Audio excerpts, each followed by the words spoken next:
జ్వాల కోటి సూర్య సమప్రభ అజ్ఞాన అంధస్య మే దేవ విష్ణోర్మార్గం ప్రదర్శయ.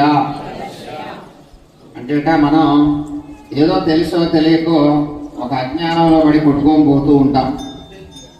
అటువంటి మనల్ని కోటి సూర్య, ఈ సూర్యుడు మనకి ప్రస్తుతం కనబడుతున్నటువంటి సూర్యుడు కోటి మంది కలిస్తే ఎంత వెలుగు వస్తుందో అంత వెలుగుట ఆయన స్వామి. కోటి సూర్య సమప్రభ అంటే కోటి మంది ఒకే చోట, ఒక సూర్యుడినే మనం చూడలేకపోతున్నాం. తాపం ఎక్కువ అవుతుంది, డిహైడ్రేషన్. మరి కోటి మంది ఒక చోట ఉంటే అసలు నిలవగలవా? అలాంటి శక్తి ఆయన విష్ణుమూర్తి మాత్రమే భరించగలడు.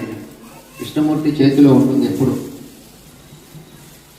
ఎప్పుడు ఉంటుందంటే ఎలా ఉంటుంది? ఆయన ఎప్పుడు పిలుస్తాడో అర్థం కాదు విష్ణుమూర్తి. సరే, ఎప్పుడు పట్టుకొని ఉంటాడా? మనం ఫోటోస్ లో చూసినట్టు పట్టుకొని ఉంటాడండి. మరి వాళ్ళకి కుటుంబాలు ఉంటాయి కదా, సుదర్శనమూర్తికి, గరుత్మంతుడికి. వాళ్ళ పనుల్లో వాళ్ళు ఉంటూ ఎప్పుడు విష్ణుమూర్తి పిలుస్తాడో అని క్షణం పరితపిస్తూ ఉంటాక, ఏ భక్తుడికి ఆపదొస్తే పరిగెత్తుదావా అని విష్ణుమూర్తి ఉంటే